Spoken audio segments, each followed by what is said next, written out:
इस वीडियो में हम हाइपरलिंक के बारे में स्टडी करेंगे।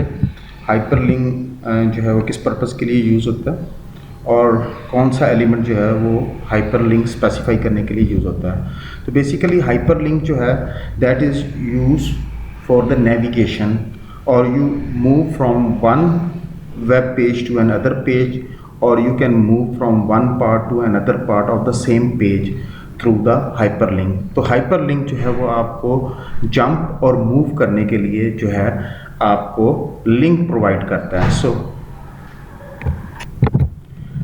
hyperlink is the text or image that points and contain a links to another page, file और resources on the web page।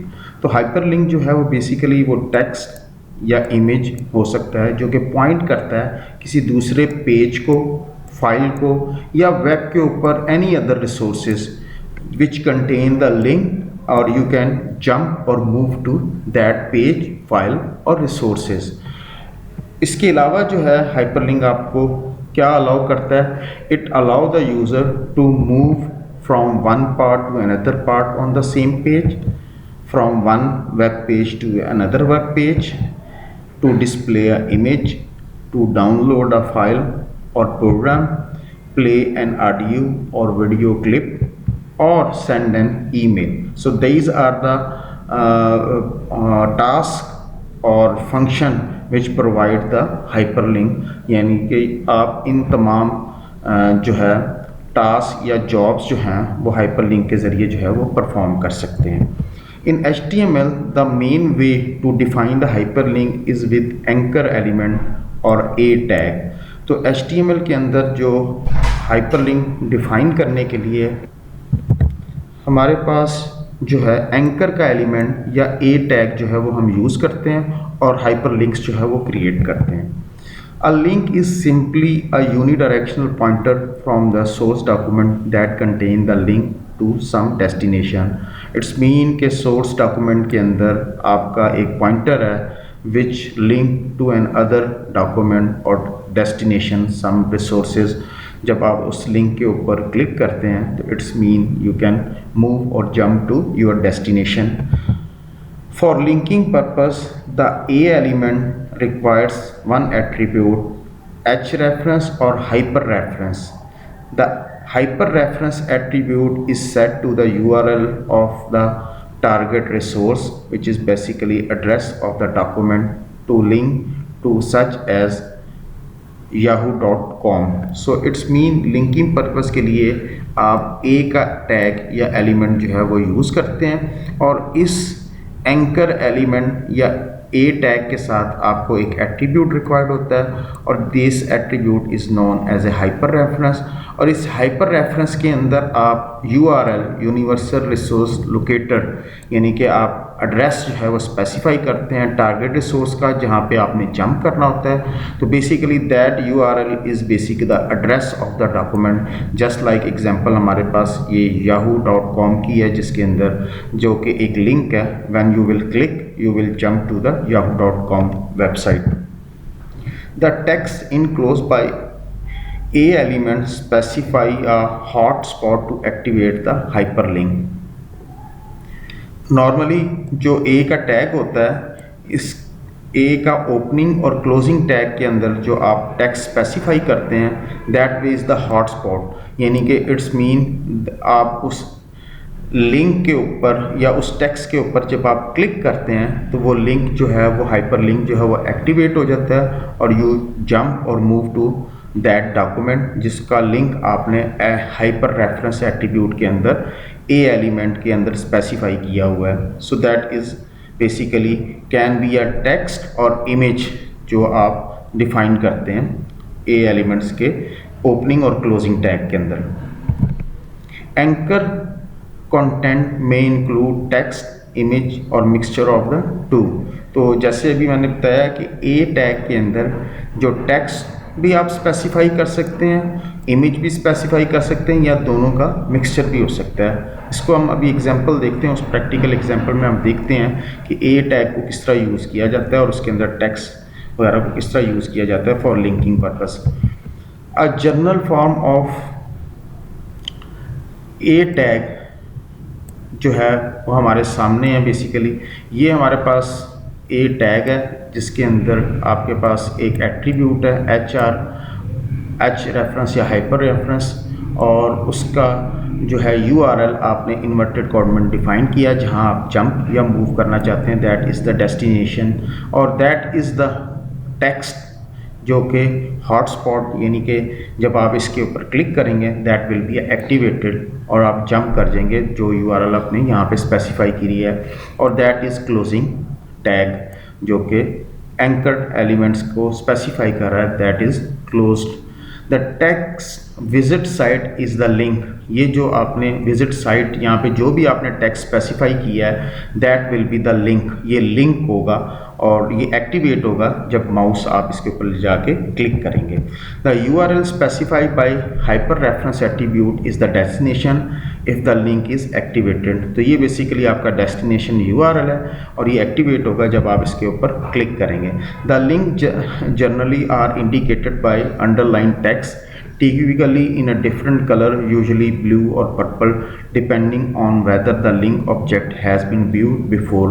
तो नॉर्मली ये जो आपके पास टेक्स्ट होगा ये अंडरलाइन होता है और नॉर्मली इसके डिफरेंट कलर होते हैं, बट यूजुअली ब्लू और पर्पल कलर होता है इस टेक्स्ट का जो कि हाइपर लिंक आपने क्रिएट किया होता है। डिपेंडिंग अपॉन, अगर आपने पहले इसको विजिट कर लिया है तो that can be a change, but before visit इसका कलर कुछ और होगा और आफ्टर विजिट जो है उसका कलर डिफरेंट हो सकता है। Link object are displayed in a different colour after you visit the link page so that you know in future which link you have already followed। तो लिंक्ड ऑब्जेक्ट जो different colour में display हो रहे होते हैं जब आप उनको विजिट कर लेते हैं, उन पेजेस को विजिट कर लेते हैं लिंक्स के ऊपर क्लिक करके, तो इनका कलर जो है that will be a different, ताकि फ्यूचर में आपको पता चले कि आपने कौन से लिंक्स जो हैं उनको विजिट कर लिया है या जिनको फॉलो कर लिया आपने। सो इट्स मीन कि बिफोर विजिट जो है वो लिंक किसी और कलर में होगा, यानी कि नॉर्मली ब्लू और पर्पल में, और आफ्टर जब आप लिंक ऑब्जेक्ट को विजिट कर लेंगे तो उसका कलर जो है वो चेंज हो जाएगा। The status information in the browser may change when the mouse is positioned over a link. The pointer may also change as well as also the other indicator showing that the information is linked। Normally जब आप जो link होता है उसके ऊपर आप mouse लेके जाते हैं तो माउस की पोजीशन जो है, द माउस का पॉइंटर जो है दैट विल चेंज, और मज़ीद चंद इंफॉर्मेशन जो होती है स्टेटस इंफॉर्मेशन जो कि इंडिकेट करती है, that is the indicator that showing that the information is link. यानी कि जब आप नॉर्मली इस लिंक के ऊपर माउस को मूव करेंगे तो माउस की जो है पॉइंटर वो भी चेंज हो जाएगा और सम स्टेटस इंफॉर्मेशन जो है that will display by the browser, that mean कि that information is link. In the simplest example, all the A elements refer to an address that contain only an external server address in the form of URL। Normally A elements के अंदर आप यहाँ पे address specify करते हैं, that's mean कि that is the external server. External server mean कि आपकी वेबसाइट से बाहर आप किसी लिंक को एक्सेस करना चाह रहे हैं, दूसरे सर्वर को एक्सेस करना चाह रहे हैं, that is in the form of URL की सूरत में होता है। अभी हम इसकी एग्जांपल देखते हैं और उसमें हम देखते हैं कि एक्सटर्नल सर्वर कैसे स्पेसिफाई होता है और हम कैसे जो है ए एलिमेंट्स के अंदर उसको स्पेसिफाई करते हैं और जंप करते हैं। In many cases, however, links are made within a website. In this situation, our shortened URL is called relative URL, which include only the file name और directory structure। तो बहुत से सिचुएशन ऐसी भी होती हैं कि लिंक्स जो होते हैं वो आपके विद इन अपनी वेबसाइट्स के अंदर होते हैं और उस सिचुएशन में जो है आप कंप्लीट URL लिखने के बजाय शॉर्ट URL लिखते हैं जिसे हम relative URL भी कहते हैं, जिसके अंदर सिर्फ जस्ट फाइल का नाम और डायरेक्टरी स्ट्रक्चर जो है वो मौजूद होता है। इसको भी हम एग्जांपल के थ्रू देखते हैं कि कैसे जो है रिलेटिव URL को स्पेसिफाई किया जाता है। If you are moving from your within website के अंदर अगर आप मूव कर रहे हैं तो कैसे मूव करेंगे। लेट्स सी एक एग्जांपल देखते हैं और उसमें हम एंकर टैग को यूज़ करते हैं। ऑलरेडी मैं इस फ़ाइल को सेव कर चुका हूँ नोटपैड प्लस प्लस के अंदर, और इस फाइल का नाम मैंने linking.html रखा है और इसको सेव किया हुआ है। ये मेरे पास ब्राउज़र है और इस फाइल को मैंने यहाँ पे ओपन किया है। अभी इस फाइल के अंदर जो है कुछ भी स्पेसिफाइड नहीं है। तो जैसे हम जानते हैं कि HTML के डॉक्यूमेंट के दो सेक्शन होते हैं, हेड एंड बॉडी, दोनों को हम स्पेसिफाई कर लेते हैं। और टाइटल सेक्शन के अंदर हम टाइटल डिफाइन करते हैं।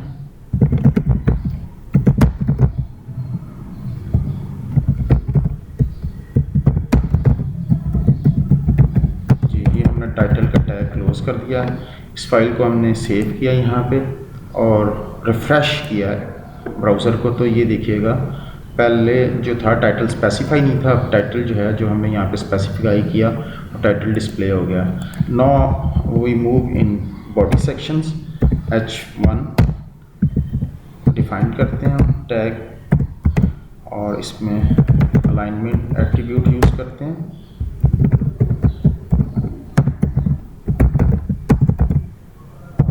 H1 के टैग को क्लोज करते हैं। इसको सेव किया हमने, रिफ्रेश किया तो ये हमारे पास जो है बेसिकली H1 का टैग स्पेसिफाई होगा।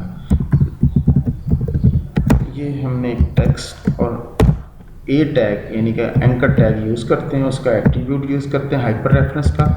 और यहाँ पे हम एक्सटर्नल जो हमारा सर्वर है जिसको हम एक्सेस करना चाहते हैं उसका कंप्लीट एड्रेस जो है वो स्पेसिफाई करेंगे।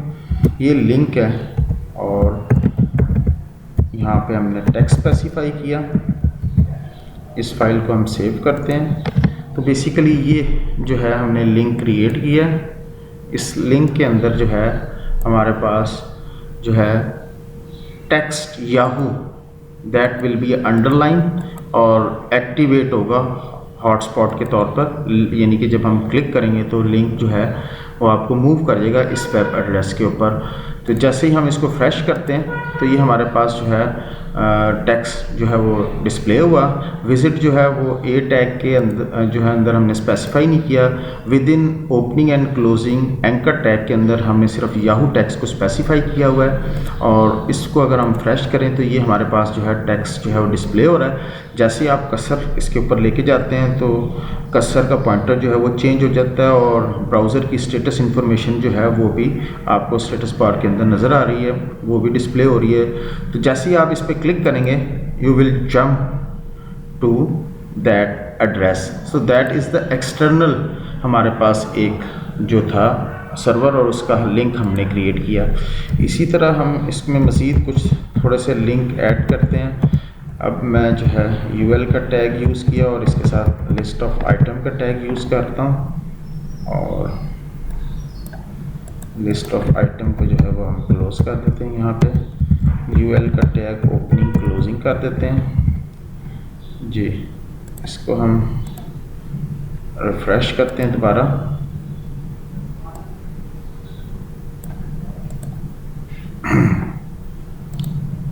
जी नेक्स्ट जो है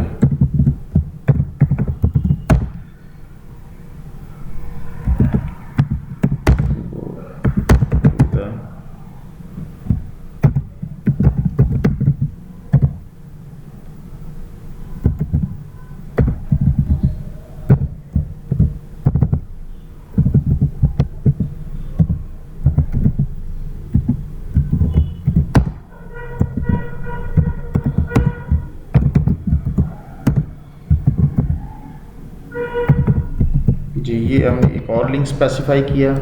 रिफ़्रेश करते हैं ब्राउज़र में तो ये हमारे पास जो है इंफॉर्मेशन डिस्प्ले होगी आफ्टर रिफ़्रेश करने के बाद। और दो लिंक्स जो हैं वो मैंने क्रिएट किए हैं। सेकंड लिंक्स जो है वो आपको नज़र आ रहा है कि हमने एंकर टैग के अंदर W3C टेक्स्ट जो है उसको क्लोज़ किया है और उसके साथ हमने एड्रेस जो है that is the external server और इसको हमने स्पेसिफाई किया है। जैसे ही आप इस पर क्लिक करेंगे तो ये आपको इस लिंक के ऊपर मूव कर देगा और आप उस जगह पे मूव कर जाएंगे जो लिंक आपने स्पेसिफाई किया। तो that is the external server. तो यहाँ पे आपने दो एक्सटर्नल सर्वर जो हैं वो स्पेसिफाई किए और ये एग्जांपल जो थी हाइपर लिंक्स की हमने यूज़ की और उसमें हाइपर लिंक्स जो है वो क्रिएट किए हैं। एक और एग्जांपल देखते हैं और उसमें देखते हैं कि अगर आपने विद इन वेबसाइट रहते हुए एक पेज से दूसरे पेज में मूव होना है तो उसके लिए आप कैसे जो है रिलेटिव एड्रेसेस यूज़ करते हैं, फाइल्स और डायरेक्टरीज जो हैं वो किस तरह स्पेसिफाई करते हैं। लेट्स सी एक और एग्जांपल को देखते हैं और उसमें देखते हैं और प्रैक्टिकली लेट्स सी एक एग्जांपल और देखते हैं। ये फ़ोल्डर है और इस फोल्डर में मेरे पास जो हैं दो फाइल्स मैंने क्रिएट की हैं, एक index.html के नाम से और एक जो है category.html के नाम से। और विद इन इसी फोल्डर के अंदर एक और फोल्डर जो है वो मैंने क्रिएट किया है और दैट इज़ प्रोडक्ट नेम। और अगर आप प्रोडक्ट नेम में हम जो है फोल्डर के अंदर देखें तो यहाँ पे हमारे पास एक और जो है वो फाइल हमने स्पेसिफाई की हुई है और that is the HTML file. तो बेसिकली अब हम इंडेक्स फाइल जो है इसको क्रिएट करेंगे और इस फाइल के अंदर जो है हम दो लिंक्स क्रिएट करना चाहेंगे और ये दो लिंक्स जो हैं वो एक कैटेगरी जो है HTML फाइल की और दूसरी जो है प्रोडक्ट फोल्डर के अंदर specification.html के नाम से यानी कि फ़ाइल हम क्रिएट करना चाह रहे हैं, इनका लिंक्स क्रिएट करना चाह रहे हैं। तो कैसे जो है ये लिंक्स क्रिएट होंगे, किसी एक ही विद इन अ वेबसाइट जो है वो आप एक पेज से दूसरे पेज पे जो है वो जंप करना चाहते हैं और उसके लिए आप जो है हाइपर लिंक जो है वो कैसे क्रिएट करेंगे, एंकर का टैग। तो ये अब हम इंडेक्स फाइल के अंदर जो है इसके HTML डॉक्यूमेंट्स के दो सेक्शंस होते हैं, head and body. First of all हम वो क्रिएट करेंगे जी। After head and body sections जो है टाइटल स्पेसिफाई करते हैं, टाइटल्स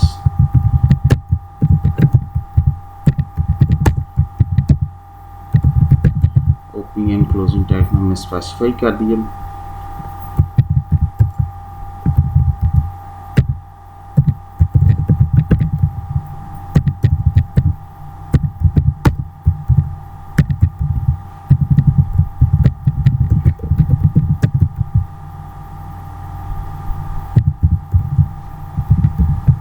ये रिफ़्रेश करके देखते हैं तो ये हमारे पास टाइटल जो है वो हमने चेंज किया और H1 जो है इसमें पैराग्राफ का टैग या हम इसे कर लेते हैं H1 का टैग कर लेते हैं। H1 का टैग स्पेसिफाई किया, सेव किया और इसको रिफ़्रेश किया ब्राउज़र को, तो ये हमारे पास जो है बेसिकली टाइटल और H1 का टाइटल जो है स्पेसिफाई हो गया। लिंक्स जो है वो हम क्रिएट करना चाह रहे हैं तो फर्स्ट ऑफ ऑल अगर हम एंकर का टैग जो है इसके साथ हाइपर रेफरेंस का एट्रीब्यूट यूज़ करते हुए फर्स्ट हम फाइल स्पेसिफाई करेंगे। अब फर्स्ट फाइल जो थी वो हमारी category.html के नाम से फ़ाइल क्रिएट की थी जो कि विद इन सेम फोल्डर के अंदर मौजूद थी, जिस फोल्डर के अंदर हमारे पास ये index.html फाइल जो है वो अवेलेबल है। सो सिंपल हम उस फाइल का नाम स्पेसिफाई करेंगे और टेक्स्ट जो है वो हम यहाँ पे डिफ़ाइन करेंगे एंकर टैग के दरम्यान में, जिसको जो कि एक्टिवेट होगा जब इसके ऊपर क्लिक करेंगे, यानी कि जंप लिंकिंग जो है वो हमने क्रिएट की।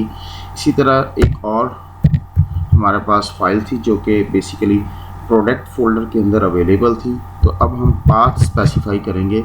ये पाथ सेम इसी तरह ही हम स्पेसिफाई करते हैं जिस तरह अगर हम डॉस प्रॉम्प्ट के अंदर कोई यूज़र जो है किसी फाइल या फोल्डर या डायरेक्टरी को एक्सेस करना चाहता है अपने कंप्यूटर की, या विंडो एनवायरनमेंट के अंदर जो है वो स्पेसिफिक किसी फोल्डर के अंदर कोई फ़ाइल मौजूद है, उसको एक्सेस करने के लिए उसके पास पूरा पाथ यानी कि फोल्डर्स का नाम मौजूद होना चाहिए। सेम एज़ इट यहाँ पे भी हम जब किसी फ़ाइल को एक्सेस करना चाहते हैं तो हमें डायरेक्टरीज़ एंड फाइल नेम जो है वो स्पेसिफाई करना पड़ता है। तो प्रोडक्ट जो है दैट इज़ फोल्डर डायरेक्टरी है और उसके अंदर हमारे पास जो फाइल का नाम था वो हम यहाँ पे स्पेसिफाई करेंगे और इसके बाद जो है टेक्स्ट स्पेसिफाई करेंगे जो कि एक्टिवेट होगा या लिंक क्रिएट करने के लिए हमने स्पेसिफाई किया जी। अब हम इसको रिफ़्रेश करते हैं ब्राउज़र को, तो ये हमारे पास जो है लिंक्स जो हैं दो क्रिएट हो गए। यहाँ पे अगर हम इसको अनऑर्डर लिस्ट के अंदर डिफाइन कर लें। तो अनऑर्डर लिस्ट